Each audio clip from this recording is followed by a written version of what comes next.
یک شاخ گل، برنامه شماره 178.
اگر دوباره قلب من گذشته را رها کند، اگر دوباره قلب من گذشته را رها کند، اگر نسیم یاد او گذر به آشنا کند، اگر ز سرزمین کین گریزد و صفا کند، اگر رقیب فتنه جو کنار وی رها کند، اگر درستی و صفا تفاوت از ریا کند، اگر که دیو بخت من اطاعت از خدا کند، اگر شرار مهر او دمی دگر بقا کند، ز دست خود نمیدهم مگر به مرگ دامنش.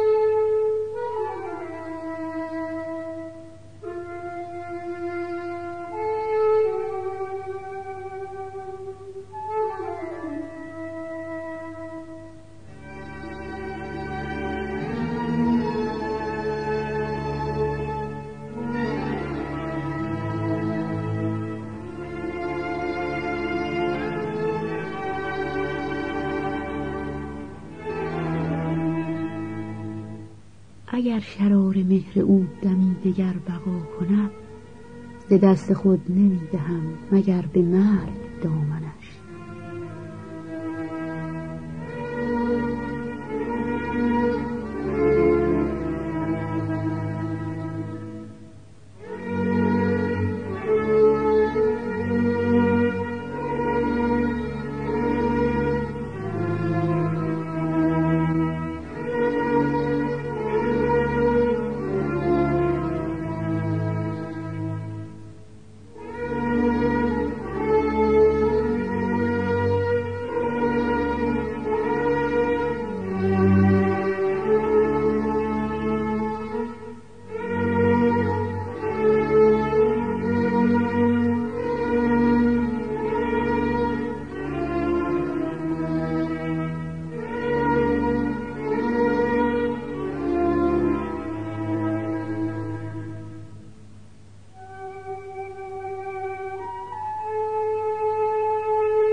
سراینده این ابیات بانویی است که از اوان کودکی و روزگاران دبستان شیفته سخن موزون بوده و چون تشویق معلم با ترغیب محیط، زادگاه سعدی و حافظ و خاصه خانواده ادب دوست او توأم شد، وی را به سرودن اشعاری آبدار واداشت. نامش طاهره است و به طاهره صفارزاده مشهور. طاهره صفارزاده در انواع شعر نوپردازی را بیشتر دوست می‌دارد و می‌گوید در این سبک دست و بال سراینده برای بیان مکنونات دل محدود به قیود عروضی نیست و بهتر و سهل‌تر می‌توان محسوسات را بیان داشت، ولی در این حال در تغزل هم طبع آزمایی نموده است. در ساغر چشمان مرا باده ناز است، آوای دل من همه فریاد نیاز است. کی می شکنم پای تمنای وصالت، هرچند که امید کم و راه دراز است. مگذار تهی ساغر مهر ازلی را، تا میکده خاطر من روی تو باز است. زان خاک که با اشک من و پای تو آمیخت، زان خاک که با اشک من و پای تو آمیخت، مشتی به من آور که مرا دیده نواز است. یک قطره نشد فاش ز دریای وجودت، یک قطره نشد فاش ز دریای وجودت، دریای وجودت همه آغشته به راز است. دانم که مرا خواهی و خواهی که ندانم، دانم که مرا خواهی و خواهی که ندانم، زین راز که در سینه تو ولول ساز است. چون نقش جدا می شوی از مردمک اما، چون نقش جدا می شوی از مردمک اما، با پیکر پندار تواش راز و نیاز است.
پیوسته دلت شاد و لبت خندان باد.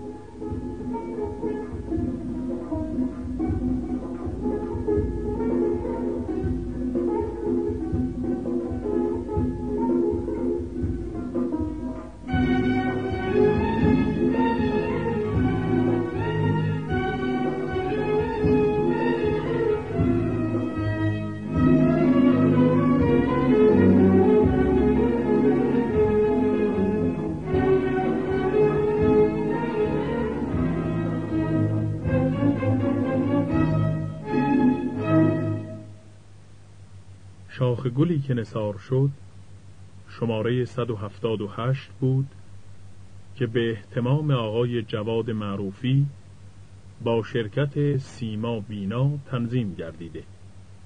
آهنگ محلی، شور، گوینده روشنک.